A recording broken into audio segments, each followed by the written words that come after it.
Պարոն Ստեփանյան, հավաքագրում եք այսօր տեղեկացանք տվյալներ Արցախի Հանրապետության բռնազավթված բնակավայրերում Ադրբեջանի իշխանությունների կողմից քանդված կամ յուրացված բնակարանների ու տների վերաբերյալ միջազգային իրավական գործընթացների համար, որ խնդրեի կմանրամասնեք, ինչ գործընթաց է եւ ինչպես է կյանքի կոչվելու առհասարակային, ինչ պետք է անեն հետաքրքրված անձինք։ Նախ պետք է նշեմ, որ սա դեռևս ամիսներ առաջ գործարկված process-ի հերթական փուլն է, երևի թե 3-4 ամիս առաջ մեկ անգամ եւս նման հայտարարությամբ հանդես էինք եկել եւ հավաքագրել էինք որոշակի տվյալներ եւ շուրջ 100 ավելի կոնկրետ ասեմ, մի քանի տասնյակ դիմումներ քանդված գույքի մասով արդեն իսկ ներկայացվել է Եվրոպական դատարան, խոսքը վերաբերում է եւ Ստեփանակերտի քանդված թաղամասերի բնակիչների եւ ինչպես նաեւ Քարինտակ, Հադրութի քանդված բնակավայրեր եւ այլն։ Process-ը Եվրոպական դատարան ներկայացնելու համար է եւ ոչ միայն, կան նաեւ արտադատական ճանապարհներ պատասխանատվության ենթարկելու եւ ըստ էության հավաքագրված տվյալները մեզ անհրաժեշտ են, որպեսզի կարողանանք օգտագործել տարբեր հատյաններ Ադրբեջանի դեմ գանգատներ ներկայացնելու համար։ Ես ուզում եմ, որ մի քիչ հստակություն մտցնենք եւ շատ բարձ լինի նաեւ մեր հայրենակիցների համար ակնկալիքի մասը, որովհետեւ շատ հաճախ մարդկանց թվում է, թե եթե այսօր process է գործարկվում, վաղը կամ կարճ ապագայում ունենալու ենք արդյունքները, բայց ցավոք սրտի միջազգային հարթակներում, միջազգային դատականացյաններում process-ները բավականին երկար են տևում եւ մի քանի տարի են տևում եւ պետք է ուղղակի հասկանալ, որ մեզ եւս այդքան ժամանակ է պահանջվելու, որպեսզի որոշակի արդյունք ունենանք այս հարցերում։ Ես վստահ եմ, որ ունենալու ենք հատկապես քանդված կամ յուրացված գույքի մասով, եւ հենց դա է նաեւ պատճառը, որ ռազմավարական առումով առաջինը նաեւ հաշվի առնելով մեր ունեցած ռեսուրսները եւ պոտենցիալը սկսել ենք հենց այդ գույքի մասով գանգատներ տանելուց։ Այո, նշեցիք, որ դատական որոշումները կայացվելու են տարիներ անց, իսկ եթե մի քիչ ավելի մանրամասն ներկայացնեք, ինչին են առհասարակ վերաբերելու հնարավոր որոշումները։ Սկսենք նրանից, որ կոնկրետ քանդված կամ յուրացված գույքի մասով անօրեն պետք է ճանաչվեն Ադրբեջանի իշխանությունների կողմից իրականացված քայլերը եւ այսինքն այդ տների քանդման պատասխանատուն մեղավորը ճանաչվելու է ադրբեջանական իշխանությունները, անգամ եթե ենթադրենք ինչ որ մի տուն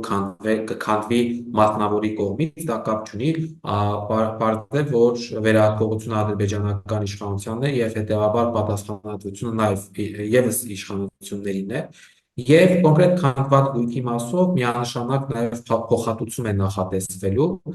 բայց օրինակ սրան հաջորդելու է նաև process, որը որ կորսված գույքի մասով է լինելու, այսինքն տունը կա, քանդված չէ, բայց հասանելիություն չունենք մենք օգտագործելու այդ գույքը։ Այս բնույթի հայցեր գանգատներ ներկայացնելու պարագայում փոխհատուցման մասին չի լինում խոսքը, այլ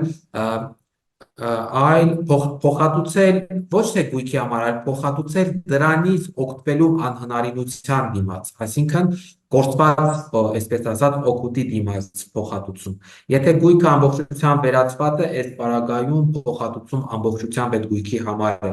պահանջում, իսկ եթե այն արկա է, բայց չենք կարողանում օգտվել դրանից, այդ պարագայում չօգտվելու դիմաց փոխհատուցում է պահանջում։ Ընդ որում նշեմ, որ այս ամբողջ ընթացքում թեև կա միջպետական գանգատը Հայաստանը դեմ Ադրբեջանի եւ այդ միջպետական գանգատի շրջանակներում նաեւ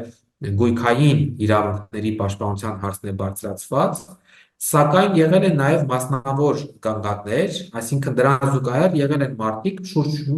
մի քանի հարյուրի մասին է խոսքը, որոնք որ իրենք զուգահեռ նաեւ ներկայացրել են գույքի վերաբերյալ իրենց գանգատները։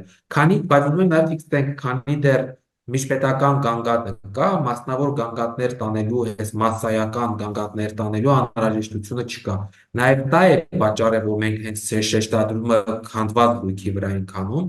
որովհետև մնացած կորսված գույքի մասով մի քանի տասնյակ հազարների մասին է խոսքը, եթե ի վերջո Հայաստանը հրաժարվի միջպետական գանգատից, այն ժամանակ անհրաժեշտություն է լինելու, որ հենց ամբողջական ծավալով եւ դա մեկ կամ երկու անձի կամ կազմակերպության անելիք չէ, պետք է գեներացնել մեծ ռեսուրսներ, որպեսզի կարողանանք այդ մի քանի տասնյակ հազարավոր գույքերի համար ողողել Եվրոպական դատարանը։ Պարոն Ստեփանյան, իսկ այդ հարցաթերթիկը լրացնելու մանրուքներ կան եւ առհասարակ ինչպես պետք է կազմակերպի գործընթացը։ Հարցաթերթիկը լրացնելը թվային տեխնոլոգիաներին որոշակի տիրապետող, թեկուզ բազային տիրապետում ունենալը բավարար է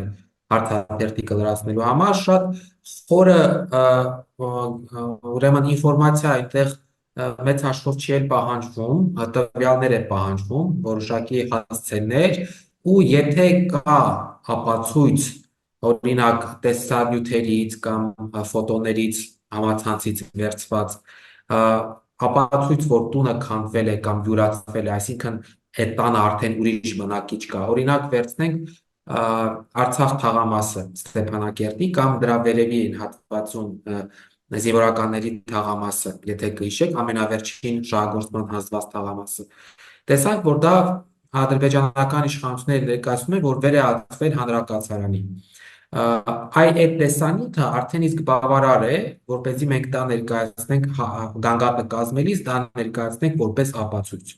Եվ այն նման բնույթի թե տեսանյութեր կլինեն, թե ֆոտոներ կլինեն,